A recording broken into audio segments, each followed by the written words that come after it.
Monsieur Lanier, Monsieur Ducrot, merci de vous joindre à nous. Monsieur Ducrot, pour la deuxième fois, ça fait toujours plaisir. Bon, on va être en petit comité, hein, on va pas se... mais on va y aller quand même. Du coup, n'hésitez pas, je vous invite à vraiment être libre dans vos questionnements, donc à ne pas hésiter à interrompre à tout moment sur le déroulé de la présentation, hein, qu'on soit vraiment dans l'échange et qu'on réponde à vos questions. Euh, Juste avant qu'on se présente, juste vous dire qu'aujourd'hui, on va avoir dans quelques minutes des petits exemples. Et donc, là, on vous fera travailler un petit peu. Rassurez-vous, hein, mais l'idée sera de vous demander un petit peu comment vous aborderiez les problèmes et qu'après, on discute ensemble de ce qui pourrait être mieux ou moins bien de faire. Voilà, je vais donc présentation, je vais commencer puisque j'ai pris la parole. Donc moi, je suis Rémi Dubois, je suis responsable emploi pour la FNSEA Centre-Val de Loire. Et en partie dans mes missions, il y a tout l'accompagnement des employeurs au travers des actions emploi et RH. Et donc ça va de la gestion des groupements d'employeurs, donc pour le département, le groupement d'employeurs 41 agricole et le service de remplacement. Nous avons aussi dans le giron de la structure l'ANEFA, qui est l'Association pour l'emploi et la formation en agriculture, qui est une association de promotion des métiers, donc action qu'on conduit régulièrement sur l'ensemble de la région. Et puis au-delà de ça, le déploiement d'un certain nombre de missions d'accompagnement individuel, plutôt RH, avec notamment une grosse partie santé, sécurité au travail, donc les documents uniques des risques, et très certainement prochainement un accompagnement sur la main-d'œuvre étrangère. Voilà pour ma part. Bien, bonjour, moi je suis Marc Mercier, Chambre de l'agriculture du Loir-et-Cher. Donc je suis chargé de projet ressources humaines. Donc, je fais un petit peu la même chose que Rémi. Donc j'interviens effectivement auprès des agriculteurs sur toutes les thématiques RH, également sur le DURP. Et puis en formation, hein, sur des formations RH tout au long de l'année à la Chambre. Et puis aussi, j'ai une autre casquette, je suis coordinateur de la cellule Passer le cap réagir, qui est un dispositif pour venir en aide aux agriculteurs en difficulté. Donc voilà. Aujourd'hui, effectivement, on est sur la deuxième session du cycle de webinaire et la thématique, c'est dialoguer avec son salarié. Voilà, on va effectivement partager le document et je vous invite à participer au troisième et dernière session qui sera le 1er décembre 2023. Voilà. Donc l'idée aujourd'hui, c'est de réfléchir, comme vous a dit Rémi, sur comment on peut dialoguer avec son salarié.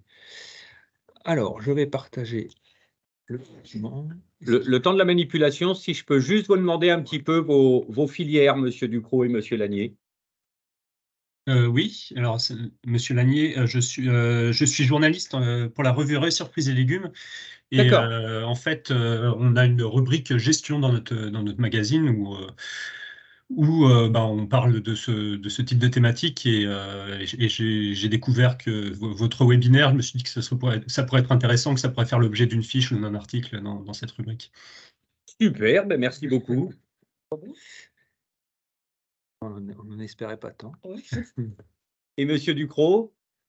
Alors, Laurent Ducrot, oui, donc je suis producteur de fruits, pommes, poires, fraises essentiellement, framboises aussi maintenant, à Montpré-Chambord, donc dans le Loir-et-Cher, bien sûr. D'accord. Arbo et puis des fraises. Ah, d'accord. Ah, Vous êtes concerné par le problématique de la main-d'œuvre étrangère, Monsieur Ducrot? Pas encore. Pas encore. Mais je pense que ça ne va pas tarder. Si ça vous intéresse, on fait une réunion le 5 après-midi à la Chambre d'agriculture sur le sujet avec beaucoup de vos collègues fraisiculteurs du secteur. Je vous renverrai un petit message. Avec plaisir, merci. Bien. Alors, est-ce que vous voyez bien le PowerPoint? Est-ce qu'il s'affiche? Oui. Je le vois très bien. Donc, c'était le grand titre. Hein. Le titre, c'était le titre du séminaire. Là, aujourd'hui, effectivement, on va aborder le dialogue avec son salarié. Et l'idée, c'est d'illustrer par des situations pratiques. Alors, pour débuter, on va présenter c'est quoi, en fait, construire un dialogue constructif hein, avec son salarié et quelques petits éléments qui peuvent nous permettre d'améliorer ce dialogue et de pouvoir mieux communiquer et échanger avec son salarié. Alors, par contre, là j'ai un souci, c'est que ça se... mais c'est pas très grave. Donc l'idée, c'est toujours avec son salarié, essayer d'avoir toujours un échange plutôt d'égal à égal. D'accord, moins hiérarchisé, et on verra aussi par la suite pour quelles raisons. Notamment la jeune génération, le côté un peu autoritaire, ils ont plutôt des difficultés, je dirais, à accepter et à comprendre ce mode de fonctionnement. Donc il faut petit à petit, dans le mode de management, réussir à fonctionner de manière d'un échange d'égal à égal. Aussi, avoir une cohérence dans le dialogue, c'est-à-dire que quand je dis quelque chose, je me tiens à ce que j'ai dit. Je ne reviens pas sur mes positions ou sur la prise de décision que j'ai pu avoir, notamment au niveau de mon salarié. Et je dis c'est le cas de le dire, hein, je m'engage dans ce que je dis. Hein. L'important, c'est quand même d'être affirmatif, et affirmatif, c'est pas être autoritaire. Hein. Voilà. Et autour de cette affirmation, effectivement, c'est que quand il y a des objections, c'est essayer de comprendre et de questionner les objections. Là, c'est parti. Je vais couper la souris, peut-être que ça va. Voilà. Donc l'idée, effectivement, c'est aussi écouter l'autre, accepter ce qu'il a à nous dire. Des fois, ça ne va pas forcément nous faire plaisir, hein, et éviter de l'interrompre, même si on n'est pas d'accord, même si ce qu'il nous dit ne nous convient pas ou nous énerve, c'est déjà le laisser s'exprimer et aller au bout de son propos, parce que des fois, ça peut même parfois être virulent au départ et puis s'atténuer par la suite. C'est ce qui participe à la compréhension, hein, une bonne compréhension. Voilà, parce que si vous l'interrompez, il y a certainement des choses qui risquent de ne pas dire, qui auraient été des éléments pour vous de compréhension. Et en tout cas, ce qu'il aura à dire ne sera pas du tout de la même teneur que si vous le laissez s'exprimer jusqu'au bout. Donc après, effectivement, c'est savoir négocier, prendre du recul. Si effectivement, vous n'êtes pas dans un état au moment donné de dialoguer, c'est de remettre la discussion à plus tard. Écoute, il faut qu'on en parle. Voilà, je te propose de te revoir soit à la fin de la journée, en fin de soirée, ou soit le lendemain, parce que vous pouvez avoir besoin aussi de réfléchir à une situation. Et toujours prendre des décisions ou réagir à chaud, c'est pas forcément toujours ce qu'il y a de mieux.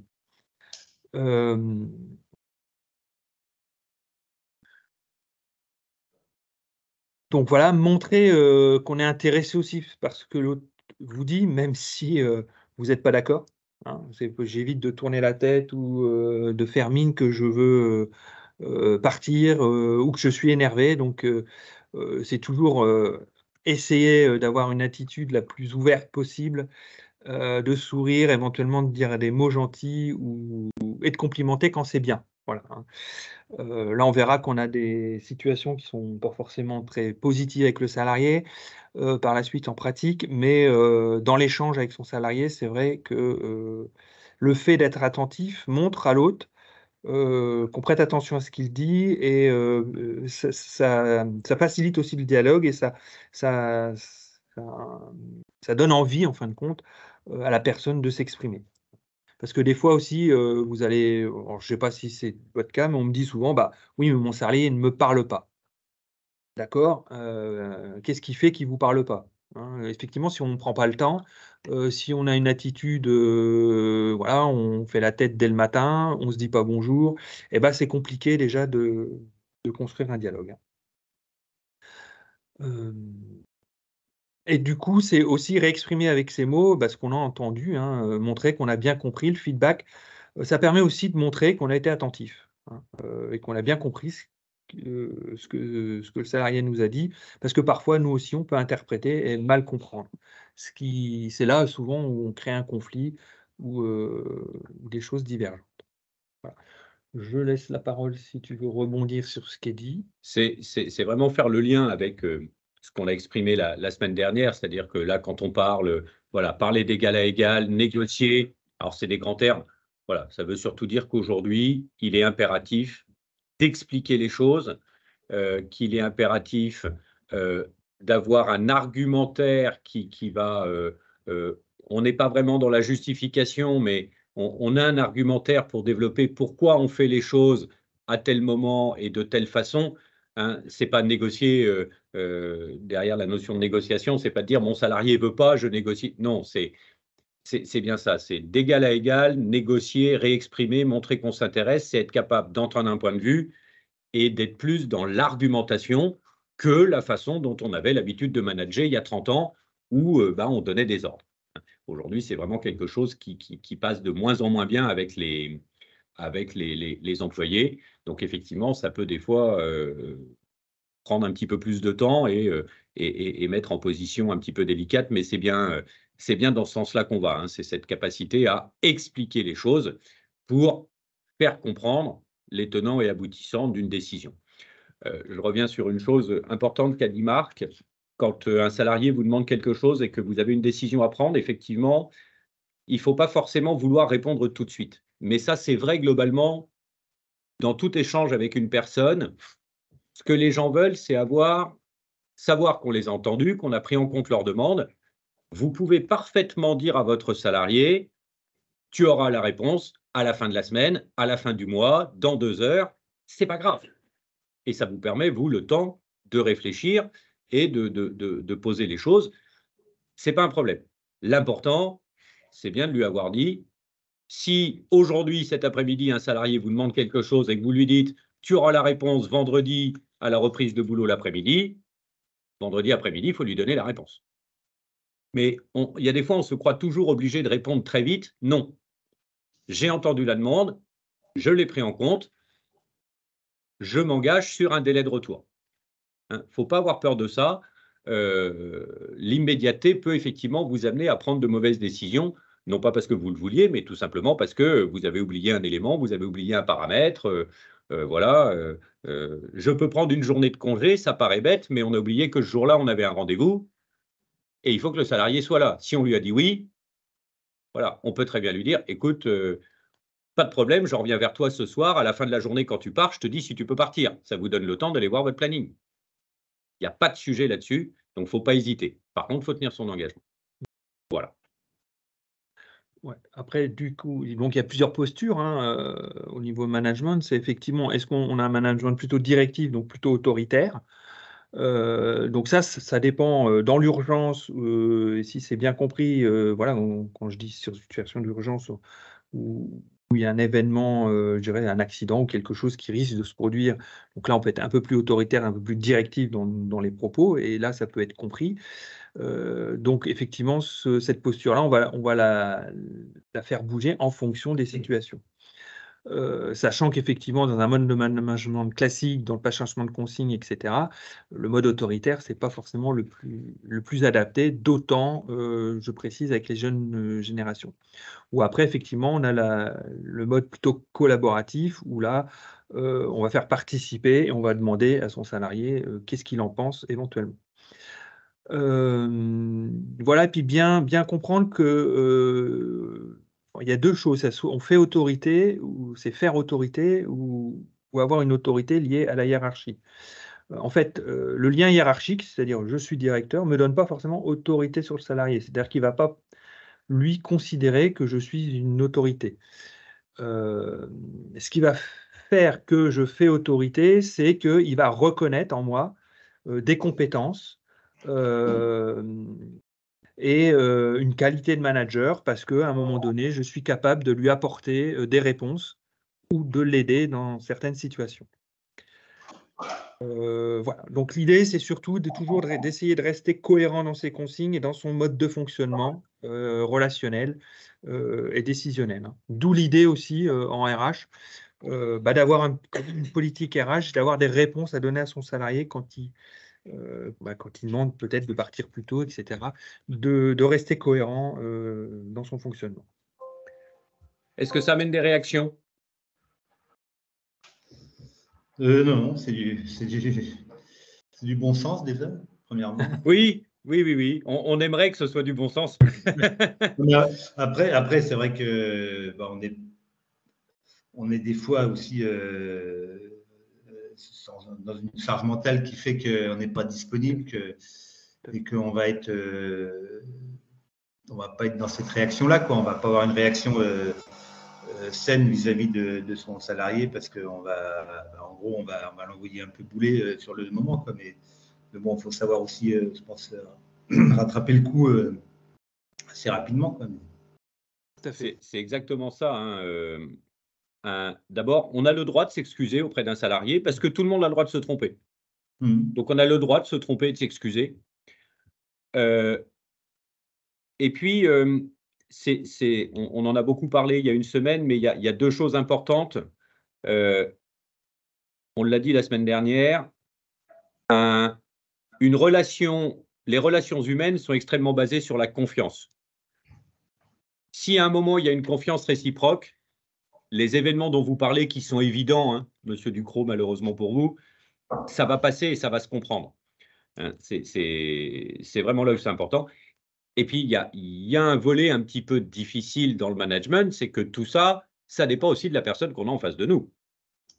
Hein, il y a des gens qui vont être plus, je vais employer des termes un peu durs, mais il y a des gens qui vont être plus dociles et obéissants que d'autres, qui vont mieux accepter ce genre de choses que d'autres. Bon, et évidemment, il faut s'adapter un petit peu. Mais oui, la charge mentale fait que des fois, l'interpellation du salarié n'arrive pas au bon moment, on est d'accord.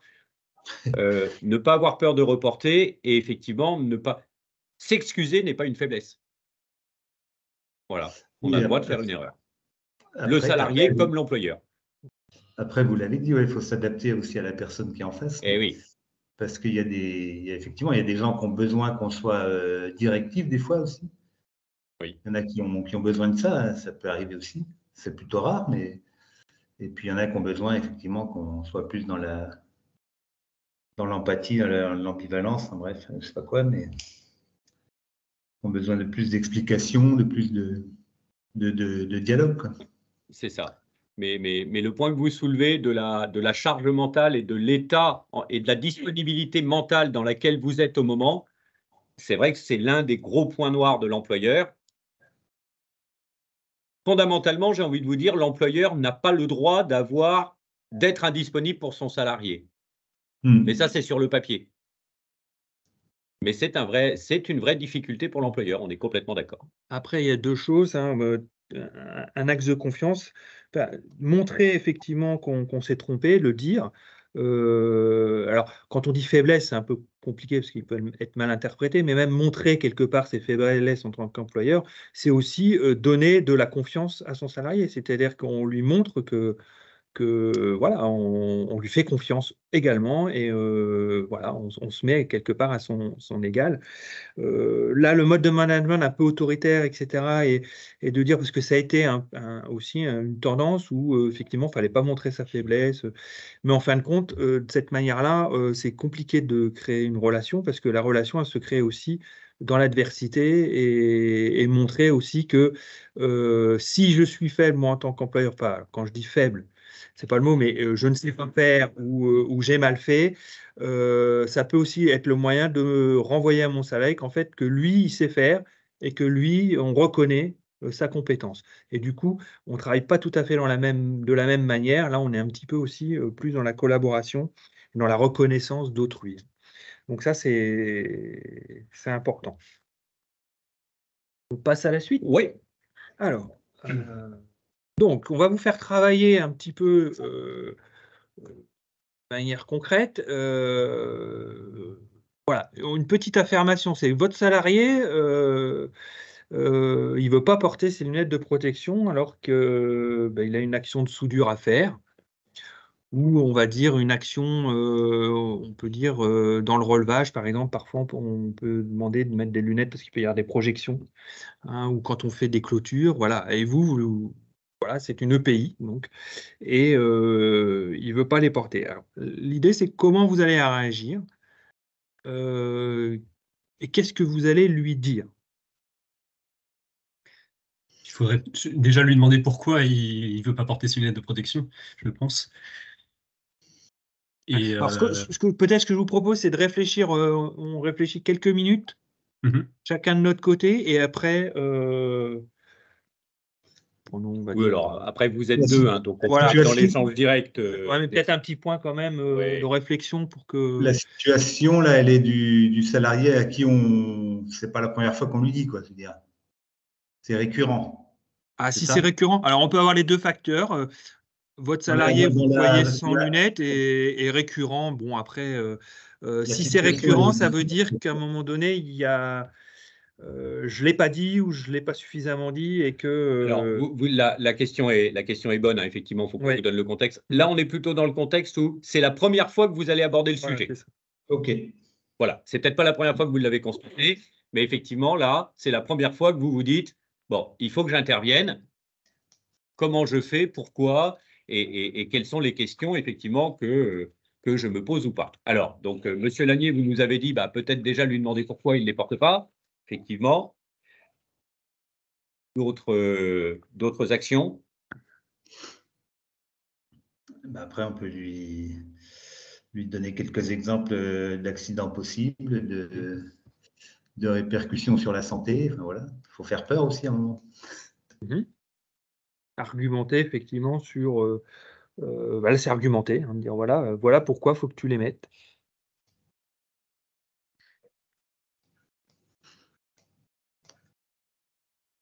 Puis après, bon, si c'est la première fois, il faut espérer qu'il va les mettre. Après, si c'est récurrent et qu'il ne veut jamais porter ses lunettes de protection, ben, il va falloir. On va arriver aux sanctions après, mais bon, c'est dommage d'en arriver là. Mais... On est bien d'accord. Donc sur le sujet, vous avez raison, c'est de montrer que sur un acte potentiellement courant et qui peut être un petit peu anodin, bon, vous avez parfaitement répondu, c'est de dire, bah, s'il ne porte pas ses lunettes, il y a peut-être une raison autre que le simple fait de ne pas vouloir. Hein, peut-être qu'elles lui font mal, peut-être qu'il a un problème de vue et que du coup, bah, elle lui dégrade des choses. Et donc, il a peut-être une bonne raison. Et là, ça pourrait être réglé. Ça pourrait être réglé d'une certaine façon. C'est ça. Voilà, il y a peut-être une raison très technique et très probante qui fait qu'il suffit tout simplement de changer de modèle de lunettes et tout va bien. Hein, effectivement, et puis après, d'essayer de lui expliquer que bon, c'est quand même important de se protéger. On est bien d'accord, on est dans cette première situation où, voilà, je vois que mon salarié ne les met pas. Avant de le blâmer, c'est de dire pourquoi je ne veux pas les mettre. Alors, bien sûr, après, il y a la réponse « Oh non, mais patron, vous m'emmerdez avec vos lunettes, je n'ai pas besoin de ça. » Là, c'est autre chose. Donc, effectivement, là, vous allez être dans l'argumentation en lui disant « Tu sais, s'il t'arrive quelque chose, tu es quand même embêté. Potentiellement, moi aussi. » Ouais, c'est ça. C'est bien d'insister, de dire aussi qu'il n'engage pas que sa responsabilité, il engage aussi votre responsabilité en tant qu'un salarié de l'entreprise. Et que de toute façon, le salarié de l'entreprise, il représente aussi l'entreprise quand il est à l'extérieur, quoi qu'il fasse, et que dans ce cadre-là, bah, effectivement, vous avez l'obligation de lui faire porter au regard de la loi. C'est aussi lui expliquer. Voilà. Et puis, les premières. Alors, si on déroule jusqu'au bout, les premières actions, entre guillemets, un petit peu coercitives, vont pas forcément être la répression et le blâme. D'abord, dans le cas présent, le non-port des équipements de protection n'est pas une faute. C'est comme ça, on en pense ce qu'on veut, mais c'est la loi. Par contre, ça va être de le responsabiliser en disant, écoute, tu ne veux absolument pas les porter. Moi, employeur, je te préviens, voilà, tu vas recevoir un courrier en recommandé ou remis en main propre par lequel je notifie et que tu reconnais clairement que tu as les outils à disposition. Si tu ne veux pas les porter, tout problème consécutif à ça, ce ne sera pas de la responsabilité de l'entreprise. Et donc, potentiellement, ça ne sera pas reconnu comme accident de travail. Et là, vous le responsabilisez en disant maintenant, c'est ta vie. Hein. Mais vous vous déresponsabilisez et vous reportez bien la chose sur lui, avant d'arriver à un problème évidemment de sanction qui peut être plus gênant. Hein. Voilà. Après, notamment aussi au niveau des assurances, ça peut le sensibiliser aussi, de se dire que les assurances, notamment sur un accident de travail, ne vont pas forcément rembourser si lui, délibérément, il n'a pas porté le dispositif de sécurité. Hein. D'ailleurs, c'est toujours sur un accident de travail, ce qui est recherché. Est-ce que les EPI étaient portés? Si elles ne l'étaient pas, est-ce qu'elles étaient à disposition? Est-ce que c'est une volonté ou une non-volonté du salarié de ne pas le porter? Hein, en général, c'est ce qu'on cherche. Exemple 2. Allons-y, je te laisse le... Oui, alors, deuxième exemple, donc là, de la même façon, mon salarié arrive en retard, et quoi qu'il arrive, vous êtes toujours dans « c'est la première fois que vous allez intervenir ». Mais voilà. ça peut être des retards récurrents. Ça peut être du récurrent, ça peut être… Voilà. En tout cas, c'est la première fois que vous allez lui en parler, là encore. Hein. Et le sujet, c'est il est en retard. Eh ben, il faut lui poser la question pour quelle raison tu n'arrives pas à l'heure. Lui rappeler que les horaires, c'est 8h le matin et pas 8h05, et qu'à 8h, il doit être sur son lieu de travail prêt à travailler, et que s'il arrive à 8h05, il ne peut pas y être à 8h. Et donc, essayer de comprendre pourquoi il arrive à cette heure-là. Est-ce que il doit déposer son gamin à l'école? Est-ce que je ne sais pas. Enfin bref, essayer de comprendre déjà, peut-être.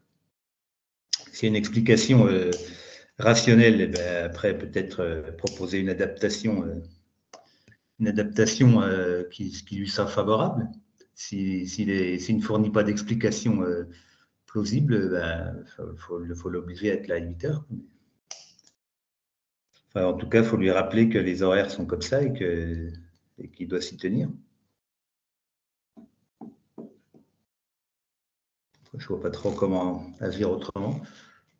Alors déjà, effectivement, on est toujours dans la même chose. Effectivement, c'est comprendre avant de s'emporter ou de dire « ouais, t'es encore en retard, qu'est-ce que tu fous ?» Voilà. C'est d'essayer, voilà, ça fait plusieurs fois que tu es en retard. Qu'est-ce qui se passe, qu'est-ce qui t'arrive, et puis ensuite effectivement c'est en fonction de ce qui va être dit, vous avez effectivement dit on va voir, on peut aménager, on va étudier. Hein. Après c'est effectivement en fonction de la difficulté ou ce qui peut exprimer, c'est d'aménager. Alors par exemple il peut vous dire oui mais moi il faut que je dépose ma fille et c'est juste, voilà. Alors du coup quelle position vous prenez?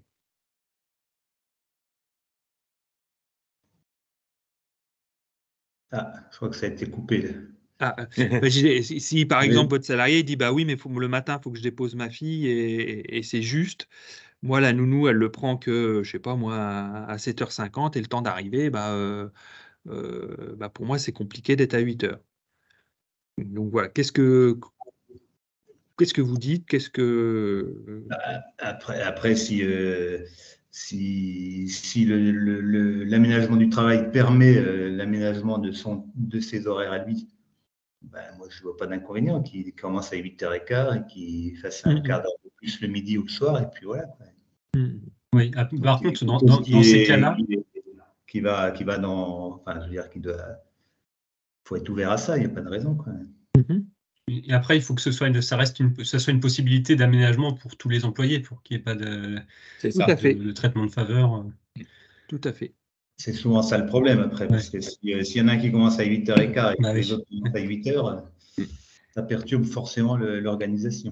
Eh ben, c'est là où là c'est intéressant parce que c'est là où on va parler effectivement de ressources humaines, c'est-à-dire qu'il va falloir organiser ce travail, organiser peut-être ou proposer différents types d'horaires. Est-ce que c'est aménageable ou pas après, hein. Mais par exemple si c'est de la taille de vigne, à la limite qu'il y ait une équipe qui commence à 8h et l'autre à 8h15, c'est peut-être envisageable, mais effectivement, là, on est dans le management et ça veut dire que ça demande une organisation et peut-être faire 2 équipes une qui commence un peu plus tard. Et ça veut dire aussi peut-être organiser là où ils vont aller travailler ou par où ils vont commencer. Et c'est là qu'on rentre effectivement dans l'aspect du management. Et on voit bien que ce côté organisation et management fait partie aussi de la relation au travail, parce que à partir du moment où je fais un effort, où je planifie mon travail, eh bien, je vais pouvoir aussi proposer des choses à mes salariés. Et c'est compliqué, effectivement. Et c'est compliqué. Et c'est là où on va retrouver le volet qu'on a eu sur le premier exemple, c'est l'argumentation, c'est-à-dire expliquer. Vous l'avez bien dit, Monsieur Ducrot, quand je travaille en équipe réellement, je ne peux pas proposer à un salarié de ne pas être en même temps que les autres. Donc, je ne peux répondre favorablement à sa demande que si c'est faisable pour toute l'équipe. Sinon, malheureusement, ça pose problème. Et je ne peux pas lui proposer d'être décalé s'il a le même travail que tout le monde. Donc là aussi, il y a cette notion d'argumentation en disant, bah, OK, tu as une problématique, mais moi j'en ai une autre aussi.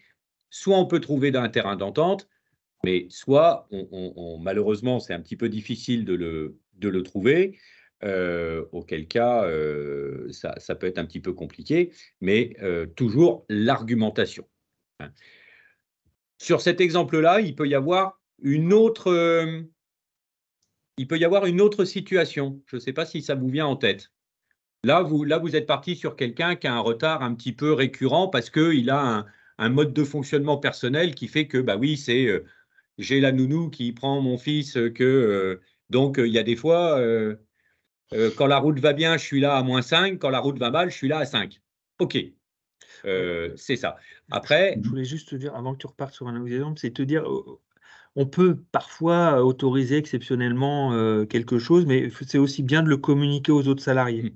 Parce qu'il peut y avoir de dire, ah ouais, mais lui, c'est dire, bah voilà, je lui ai autorisé parce qu'il y a une raison, et puis de toute façon, bah, s'il ne vient pas travailler, bah, vous devrez vous faire le travail. C'est important de dialoguer et même, je dirais, de faire valider par les autres salariés l'autorisation qu'on peut donner, parce que du coup, c'est là où on va créer aussi le collectif de travail. Oui, effectivement, non, mais effectivement, c'est important. C'est de bien avoir toujours cette transparence vis-à-vis des autres quand vous avez plusieurs salariés. Ça évite les conflits, les non-dits voilà. dans la structure, où dirait c'est son préféré ou je ne sais quoi. Et alors, je reviens, peut y avoir, parce que le cas du retard peut être assez symptomatique dans ces cas-là, peut y avoir une autre raison. Est-ce que ça vous vient à l'idée? Bah après, ça peut être. Il y a des gens qui sont toujours en retard, qu'on leur fasse, qu'on leur dise. Et voilà. Alors, ça, c'est un cas que je ne connais pas, moi, personnellement. Voilà, mais je suis infernal. Non, je ne pensais pas. Alors, je vais vous le dire. Au cours de sa vie, un salarié peut avoir un problème. C'est sûr. Et du coup, être lui aussi dans une situation morale et mentale compliquée à un moment donné. Donc, et ça, c'est le cas. Alors, pourquoi je prends cet exemple-là? C'est qu'on le voit. Vous avez un salarié, 5-6 ans chez vous, tout s'est super bien passé. Et un jour, pendant une semaine, il se met systématiquement à arriver en retard. Alors souvent, non seulement il est en retard, mais vous constatez aussi que dans la journée, il n'est pas comme d'habitude. Là, votre salarié peut avoir eu un événement dans sa vie. Voilà. Et donc là, effectivement, la notion de discussion, à lui demander ce qui lui arrive, est évidemment extrêmement importante, parce que si à ce moment-là, vous rentrez dans une démarche un peu rude de lui dire non mais dis donc, c'est quoi ce bordel, qu'est-ce qui t'arrive, vous rajoutez en plus à la pression. Ça peut exploser. Donc aussi, imaginez que le salarié, c'est aussi un homme ou une femme, et qui peut avoir à un moment un aléa dans sa vie qui fait que en ce moment, il n'est pas bien, et donc il est moins performant, il arrive en retard le matin, oui, mais il y a une raison. Et donc là, évidemment, là aussi, en tout cas, en échanger avec lui et montrer qu'on s'intéresse à lui et qu'on a constaté un changement d'attitude, donc un problème, c'est évidemment c'est évidemment une belle marque de considération. Voilà. Alors après, comment on peut l'aider ou pas, ça c'est une autre histoire. Mais voilà, c'est aussi de dire, j'ai un salarié. Souvent, vous vous apercevrez que les gens, quand on va vers eux pour dire, là, je vois bien qu'il y a quelque chose qui ne va pas, tu ne veux pas m'en parler. Souvent, c'est, ah, oui, si vous avez vu que quelque chose ne va pas chez moi, c'est que vous faites attention à moi. Voilà. Donc, il peut aussi y avoir cette situation-là pour dire, attention, c'est soudain, mon salarié n'était jamais en retard et là, d'un seul coup, il se met à avoir des retards. C'est peut-être qu'il a un problème. Alors, pareil, et là, c'est toujours délicat hein, quand on sent que son salarié. Alors, souvent, on est un peu tous pareils. Hein, ça demande un effort d'aller vers quelqu'un qui va être qui est, on va dire, un peu en souffrance, etc. Donc, c'est bien de lui dire, bah, je te sens pas bien, là, ça fait plusieurs jours, est-ce que tu veux qu'on en parle? C'est de lui demander. Hein, et peut-être la première fois, il va dire non, non, non, puis hop, il va partir le soir comme ça. Et puis à un moment donné, peut-être il reviendra vers vous ou vous allez lui dire, bah là, vraiment, voilà, il faut que tu en parles, faut qu'on échange parce que je sens que ça va pas. Et là, du coup, il va finir par se livrer. Hein, donc c'est vrai que c'est pas. Il y a aussi une manière d'aller vers une personne qui est un peu en difficulté et qui, voilà, qui. C'est ça. Et pour vous, un changement soudain de comportement de quelqu'un est souvent les premiers prémices d'une difficulté. Voilà. Et enfin, dernier exemple. Alors, celui-là, c'est un peu différent. Donc là, en fait, alors c'est tout ce qu'on vous parle là, c'est des employeurs qui nous en ont fait part d'une manière ou d'une autre. Hein. Là, on est dans le cas, un exploitant a embauché un nouveau salarié à une période X, tout se passait très bien les premières semaines, et dès qu'il le met sur un travail de travaux du sol dans un champ, le premier soir, le salarié ne rentre pas à la ferme, il ne comprend pas, et quand il va dans le champ, il trouve le tracteur fermé, clos au milieu du champ, et le salarié rentré chez lui. Voilà. À partir de là, qu'est-ce qu'on fait? Ah ben, c'est peut-être qu'il y a eu qu'il y a eu une mauvaise explication au départ de ce qu'on attendait de lui. Peut-être qu'il a compris que tant que le champ n'était pas fini, avec le tracteur reste dans le champ, hein, c'est pas impossible. Quelquefois, des choses qui sont évidentes, très évidentes pour nous, ne le sont pas forcément pour un salarié qui serait pas forcément issu du milieu agricole et qui serait assez nouveau dans le métier.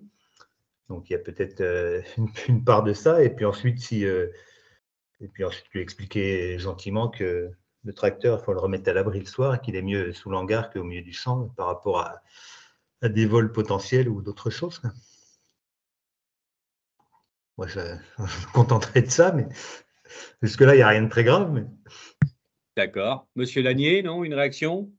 Oui, oui, enfin, si c'est arrivé une fois, je pense que ça doit passer par, par l'explication, parce que visiblement, il y a quelque chose qui n'a pas été bien compris là. Bon, vous avez mis plein dedans, bravo. Après, je dirais que quand même, M. Ducrot est un bon employeur. Oui, oui, mais il a la bonne réponse. Et je vais le dire devant lui, on le sait, parce que je crois que M. Ducrot est assez assidu à nos actions emploi en règle générale, mais c'est très bien. Bon, effectivement, là, le cas précis, je vais vous l'exposer, c'est un exploitant en production céréalière qui a embauché un ancien salarié du BTP. Et donc, effectivement, il a appelé son salarié, il a eu la même réaction que vous en disant, donc il l'a appelé, puis le salarié lui a expliqué que, bah oui, lui, pendant 15 ans, le soir en partant, il avait posé le godet d'appel, il avait farmé, puis il était parti. Voilà.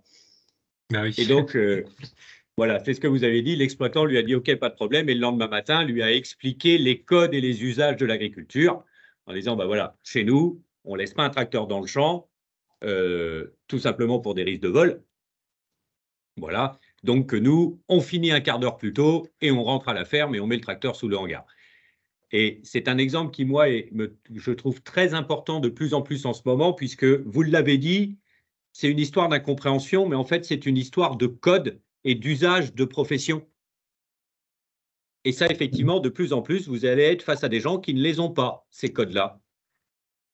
Donc, si on ne leur explique pas les choses, ils vont faire selon leur propre code, leurs propres valeurs. Alors là, ce n'est pas grave, mais ça peut engendrer des choses. Imaginez-vous un même salarié avec un animal. Vous avez des salariés qui vont tantôt être plutôt brutaux avec les animaux, tantôt être très inconscients. Parce que un animal, c'est bien gentil, un mouton, une vache, c'est bien gentil. Non, il y a des règles. Et là, ça peut avoir des conséquences beaucoup plus graves. Donc, effectivement, là, c'est de mettre en avant cette notion d'usage, de code, de valeurs qui sont différentes selon les métiers. Et effectivement, de plus en plus, vous pouvez vous retrouver confronté à des salariés qui ne sont pas du tout issus du milieu agricole. Et donc, pour aller au bout de mon exemple, ce monsieur, l'exploitant, me dit, le lendemain matin, il est arrivé une demi-heure en avance, il a chargé un bidon de fioul, il a chargé une balayette, il est parti dans le champ, il a lavé le tracteur, il a nettoyé, il a fait le plein, et à 8 heures, il a mis le tracteur en route. C'était ses méthodes, c'était ses codes pendant 15 ans. Voilà. Donc, rien à dire sur l'attitude du salarié. Il y avait juste une petite différence de pratique. Voilà. Donc, très bien, vous avez eu la bonne analyse, mais c'est de plus en plus fréquent. Du coup, sur cet exemple-là, ce qu'on peut retenir, effectivement, il y a deux choses. Il y a le passage de consigne, c'est est-ce que j'ai bien été clair? Est-ce que je me suis bien expliqué? Et puis la partie, on va dire, culture travail, valeur travail, qui sont les codes professionnels de chacun. Et dans chaque métier, effectivement, on a des usages. Et souvent, effectivement, en agriculture, on a tendance à se dire, mais ils savent ou ils savent, et à ne pas expliquer ces usages. Donc là, peut-être pour reprendre, résumer un petit peu tout ce qui a été dit, vous à chaque fois, sur chaque situation, vous avez bien précisé qu'il fallait comprendre la situation. Effectivement, c'est important de chercher à comprendre avant d'entamer le dialogue et de vraiment demander qu'est-ce qui t'empêche de respecter cette consigne et éventuellement qu'est-ce qui pourrait te faciliter la vie aussi. Donc effectivement, c'est identifier les contraintes du salarié, quelles contraintes il a. En fonction des contraintes, alors là, ça va être plus compliqué parce que ce soit les codes ou valeurs, arriver à l'heure, parfois dans certains métiers, c'est un code valeur. Pour avoir travaillé dans la restauration ou dans d'autres, on a aussi ces codes valeurs. Alors, c'est toujours de se dire comment c'est acceptable ou non en fonction effectivement de la tâche, de la contrainte et de l'activité. Il y a aussi des codes où de toute façon on va faire du travail en plus, ou on va faire arriver les gens de bonne heure parce que c'est comme ça. Et il n'y a pas forcément de raison particulière, mais parce que c'est comme ça. Donc ça, c'est parfois aussi accepter d'interroger un petit peu ces manières de faire pour se dire peut-être tel ou tel jour, on peut commencer un peu plus tard parce que de toute façon, ça ne change rien. Donc ça, et ça, peut-être en agriculture, c'est bien parfois de se reposer la question de comment on peut travailler un peu différemment. Effectivement, après, il y a des obligations. La fraise, il faut qu'elle soit cueillie de bonne heure, il faut qu'elle soit livrée à telle heure. Donc ça, c'est bien de l'expliquer, en tout cas aux salariés, et de dire que ça, ces contraintes-là, malheureusement, voilà, vous y êtes tenus. Et puis, ça, vous l'avez abordé aussi, si on peut aménager, si c'est possible d'aménager, on essaie d'aménager. Et si vous-même, vous avez des contraintes en fonction de l'activité, c'est de négocier qu'est-ce qui est négociable. Donc, c'est pour ça que parfois, il faut réfléchir un peu. Parce que tout de suite, on va dire non, c'est pas possible. Donc, il faut prendre un peu de recul pour voir qu'est-ce qui peut être mis en place. Donc, c'est important aussi en tant qu'employeur d'observer et d'identifier les habitudes de travail de ses salariés et les méthodes et comportements. Et puis, c'est aussi important d'expliquer ces méthodes et ce qu'on attend de son salarié. C'est ce que j'ai mis à la suite, préciser vos attentes et les raisons. Bien expliquer, ça c'est important. Parfois, parce que des fois, un salarié va considérer, vous allez lui donner une consigne, que ouais, c'est pas très grave, mais parce que derrière, vous n'avez pas expliqué que derrière, il y a une contrainte. Notamment sur le port des lunettes, que s'il y a un contrôle ou un accident, quelque part, c'est vous qui allez être mis en cause.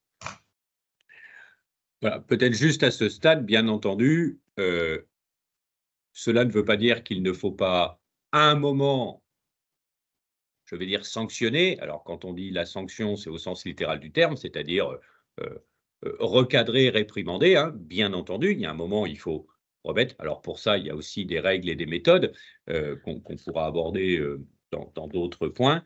Mais en tout cas, voilà, ce qui est important, c'est que ça ne doit pas être la première réaction.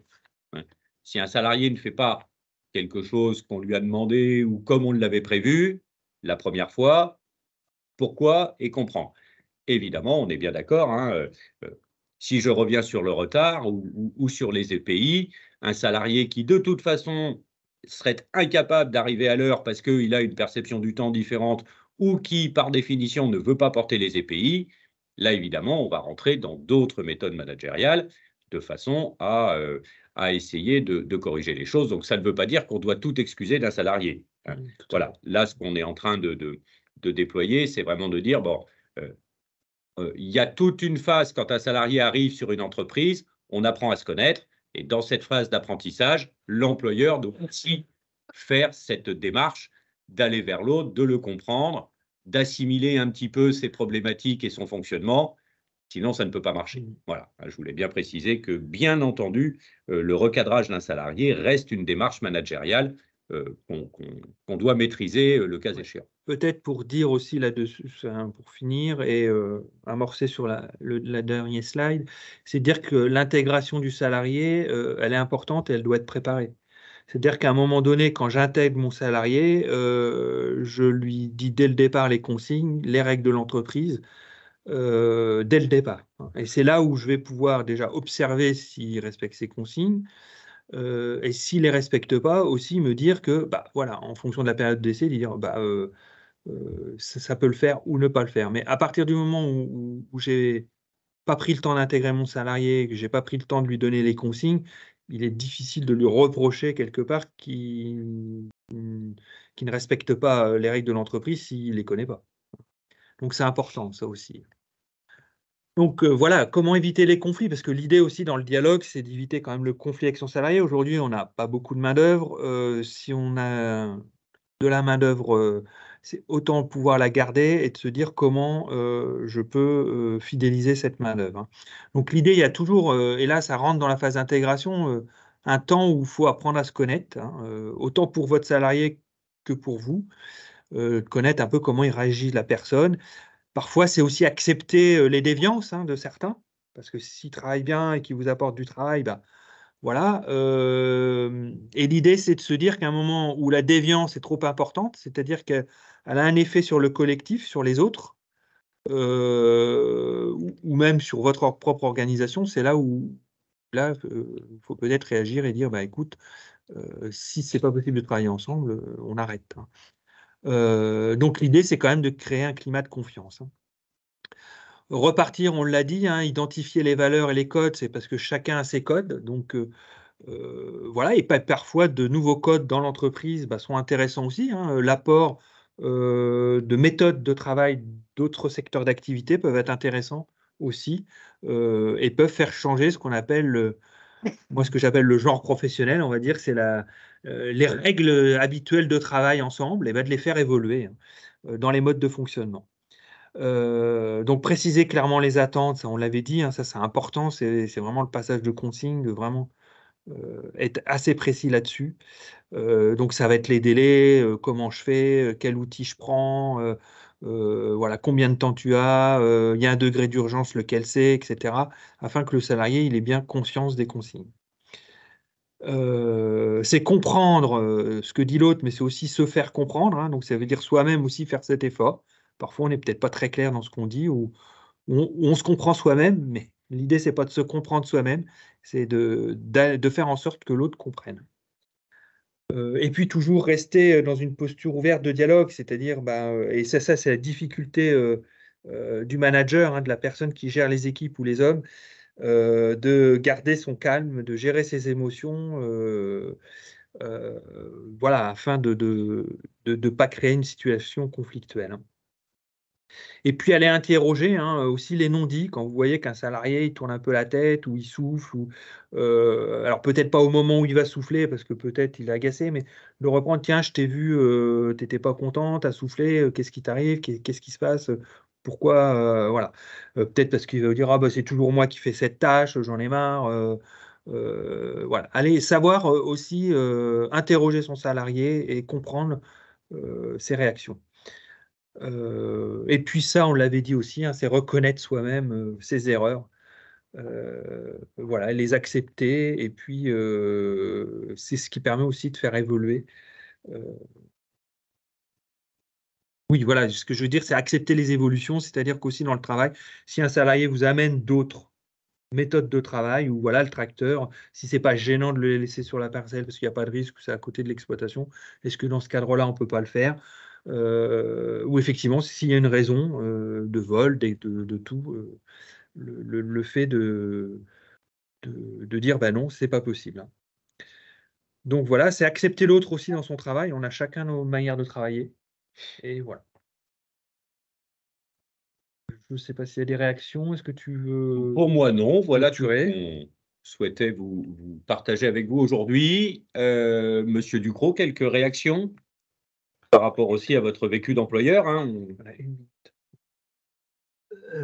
Oui, de toute façon, c'est tellement plus simple quand tout se passe bien, qu'il n'y a pas de conflit. Effectivement, même parfois même en mettant en place toutes ces bonnes pratiques, on va dire, on en arrive quand même à un conflit, quoi. Et voilà, et ça se finit mal, quoi, en général. Mais donc c'est je veux dire par là que déjà en mettant en place tous ces codes de RH un peu, et en essayant de les appliquer, on en arrive parfois quand même à des difficultés. Donc c'est sûr que si en plus on n'est pas dans cet état d'esprit-là, c'est encore plus compliqué, quoi. C'est encore pire. Tout à fait. Voilà. Après, encore une fois, on est des humains, qu'on soit employeur ou employé, et on n'est pas toujours dans cet état d'esprit-là, et il faut justement avoir la lucidité de remettre à plus tard effectivement un dialogue ou un recadrage, plutôt que de le faire à chaud et avec des mots qui vont être mal perçus. Voilà. Alors, ouais, je me suis noté une petite chose, effectivement, c'est l'éducation au travail. Aujourd'hui aussi, on a des salariés, que ce soit des jeunes ou des moins jeunes, des gens voilà, où souvent les employeurs ils reprochent plutôt un comportement au travail qui n'est pas adapté, plus qu'un manque de compétences, puisque ça, à la limite, l'employeur il est prêt à former, mais c'est plutôt un peu ce savoir-être au travail qui n'est pas toujours en accord avec les obligations professionnelles du salarié. Donc il y a un petit peu aussi cette éducation pour que le salarié il rentre dans moi j'appelle ça le genre professionnel, dans ces habitudes de travail qui font que je suis adapté à l'activité, j'ai mon comportement qui est adapté à mon travail et aux exigences de ce travail. À ma mission. Voilà. Alors, ça, c'est un autre volet du management qu'on peut évidemment, qu'on redéveloppera dans d'autres actions. Une chose est sûre, tout ça, c'est que la notion de confiance, et surtout, donc on l'a dit la dernière fois, un salarié, comme la plupart des gens, ont du mal à exprimer les vraies raisons de leur malaise, de leur mal-être, de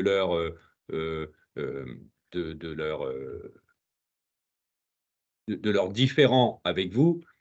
Et c'est vrai qu'il y a des fois, tant qu'on n'a pas compris ça, vous avez raison, monsieur Ducrot, il y a des fois, on a beau faire tout ce qu'on veut. Si on n'a pas compris la vraie raison de l'autre en face, on ne trouve pas de solution.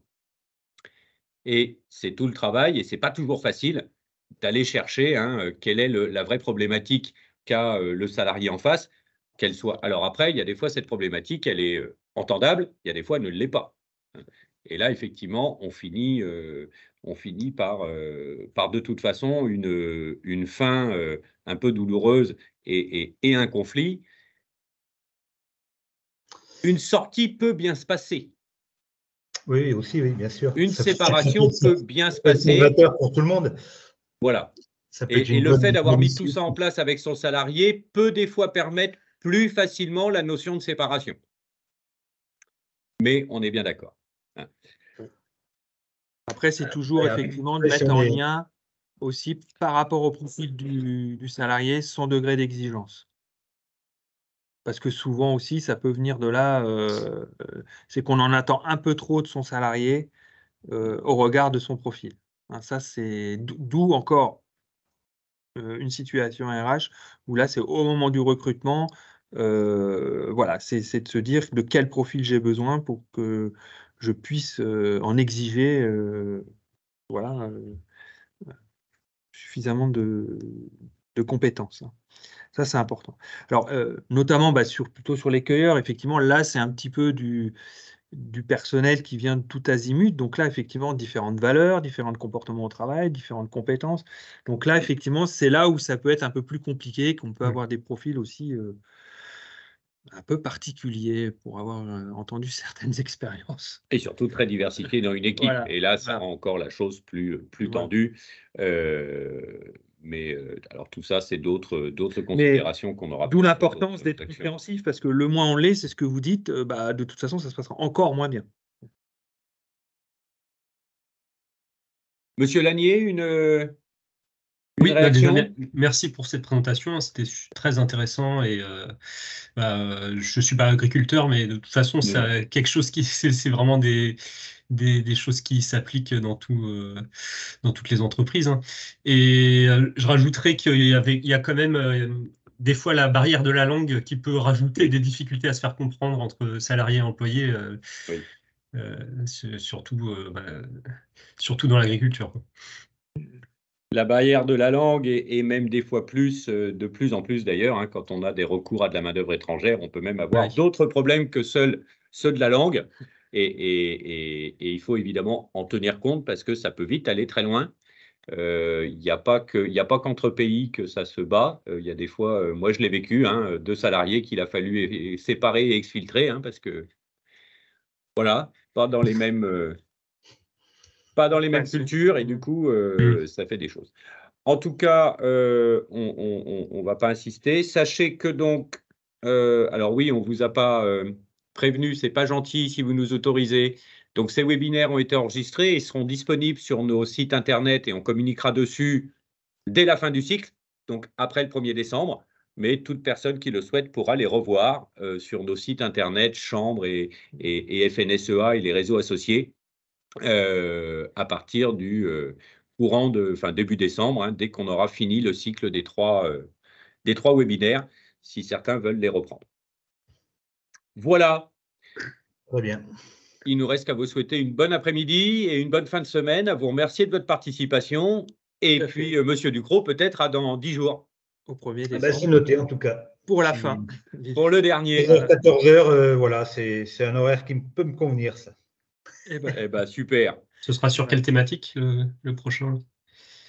On est sur la suite et là, on reviendra plus sur faire le lien aussi avec les obligations réglementaires. Voilà. Hein, donc, puisque toute la ligne de notre action, là, c'était de ce dialogue social, comment on pouvait essayer de le créer, c'est-à-dire sans être un manager de génie, quelles étaient un petit peu les actions qui permettaient de créer du dialogue. Et donc, on est plutôt parti de la partie très réglementaire, hein, où l'idée étant de dire la santé, sécurité au travail, il y a tout un tas d'obligations de l'employeur qui peuvent se transformer en opportunités de dialogue. Voilà. Et là, on sera dans la 3e partie, c'est vraiment le respect de la législation du travail, c'est l'efficacité et le bien-être des salariés. Donc, en fait, si on sait conjuguer et le respect d'un certain nombre de règles et le dialogue social, on a des salariés qui vont mieux et donc on gagne en performance et on gagne en efficacité, donc on gagne en performance globale de l'entreprise, y compris économique. Et l'idée, c'est de se dire qu'il y a des contraintes, mais on se sert de ces contraintes-là pour créer de l'organisation de l'entreprise, des règles de fonctionnement qui, de toute façon, sont aussi une aide au management quotidien. Voilà. D'accord. Très bien. Donc, du coup, on vous attend le 1er décembre. Alors, Monsieur Lanier, je ne sais pas si vous avez les autres liens, vous aviez reçu tous les liens? J'avais vu la page sur le site de la Chambre d'agriculture, donc je donc pense qu'ils doivent y être. Ouais. Et de toute façon, vous retrouverez les webinaires enregistrés si vous le souhaitez. Hein. Et s'il y a un souci, vous pouvez, moi c'est Marc Mercier à la Chambre d'agriculture, vous pouvez nous contacter si vous voulez le lien pour le 1er décembre, s'il y a un problème de connexion. Voilà, je vous remercie de votre participation. Merci à vous. On vous souhaite bon après-midi. Bonne fin de journée. Merci, au revoir. Bon après-midi.